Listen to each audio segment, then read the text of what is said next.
कुंभन दास जी हुए ब्रज के परम अष्ट सखा, 7 पुत्र और 7 बहुएं। पर कोई उनसे पूछता तुम्हारे कितने बच्चा हैं, तो कहते 1.5 बच्चा। 1.5 क्यों?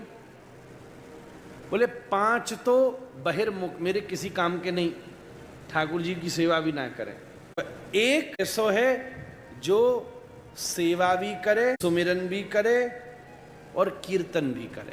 सेवा भी करे, सुमिरन भी करे, सत्संग भी करे, तीनों चल तो वो पूरो। और एक और है, वाको नाम है कृष्णदास। वो मैंने 1.5 क्यों क्योंकि बाय सत्संग में कोई सुख ना है, सुमिरन में भी कोई सुख ना है, केवल सेवा करते रहे।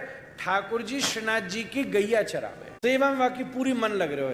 जब ठाकुर जी गैया चरावे को मनो संग जाएगा, कंधा पे बैठाए करके ठाकुर जी खिलाएगो, सेवा चकाचक करे, पर सत्संग और सुमिरन ना करे। या हमारे, मैं भाई आधो ही मानू, मेरे 1.5 बच्चा है, यूं कहती। इनको मन ही ना लग रहा, मैंने मैं अपनों क्यों मानू। अब बात सुनियो ध्यान से। परसों नरसों एक जगह ग्रंथ में दृष्टि पड़ी। एक बार श्री कुंभन दास जी ठाकुर जी के सामने पद गा रहे थे। हमें उनके कई पद बड़े प्रिय हैं। वो रसिकनी रस में रहत, वही कुंभन दास जी का पद है, बड़े प्रिय पद, बड़े रस की बात करते, उज्ज्वल रस की बात करते। हमारे षड गोस्वामी उज्ज्वल रस नृपति हैं महाराज। तब कृष्णदास गैया चरावे जा रहे हो, वहां शेर ने हमला कर दियो और ऐसी कोई लीला बनी कि बासों वाको शरीर छूट गया। कुंभन दास जी पद गा रहे थे।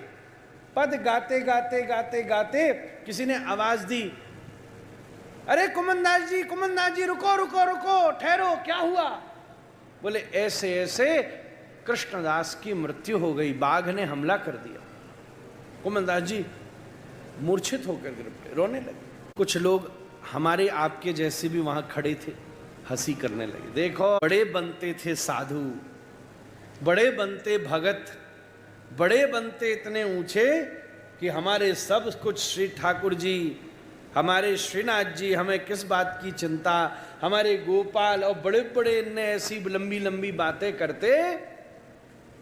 पोल खुल गई सबके सामने, बेटा के मृत्यु की खबर लगी और देखो कहते कैसे बेहोश होके गिर गए, रो रहे हैं, बिलबिला रहे हैं। लोगों ने हंसी करना शुरू किया। श्री गोसाई परम दयाल भीतर ठाकुर जी की सेवा कर रहे थे, खबर सुनी और कुंभन दास जी के पद रुक गए और वो बेहोश होके गिर रहे। तभी गोसाई जी ने भीतर से बाहर पर्दा में झांक्यो और जोर से बोले, कुंभन दास जी आप चिंता मत करो, तुम्हें कोई सूतक पातक ना लगेगा। जैसे ही कही, कुंभन दास जी एकदम प्रसन्न होकर बैठ गए, आंसू सब पोंछ लिए और बैठ के पद गाना शुरू कर दिया। कहने को सबने कही, क्या बात कर रहे हो गोसाई जी, शास्त्र, अरे ठाकुर जी के मंदिर में जाके बेटा की मृत्यु हुई हो, भाई सूतक पातक नहीं लेगा। बोले कुंभन दास श्रेणी के भक्त को कोई सूतक पातक नहीं लगे महाराज, जाके पद के गाने बिना श्रीनाथ जी सेवा न स्वीकार करें, ऐसे भक्त या सबसे परे हैं। सुनते ही वो आनंदित हो गए।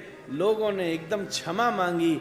पतो चलो कुंभन दास जी पुत्र के शोक में बेहोश नहीं हुए, इसलिए बेहोश हो गए कि अब 13 दिन तक ठाकुर जी की सेवा नहीं हो पाई, मंदिर नहीं जा पाऊंगा, अब पद नहीं गा पाऊंगा। ये कैसी स्थिति। जब ये बात कही कि आपकी सेवा जारी रहेगी, कुंभन दास जी आनंद में बैठ गए। अरे ये शोक पुत्र शोक नहीं था, ये तो कृष्ण विरह का संताप था जो कुंभन दास जी को बेहोश कर देता।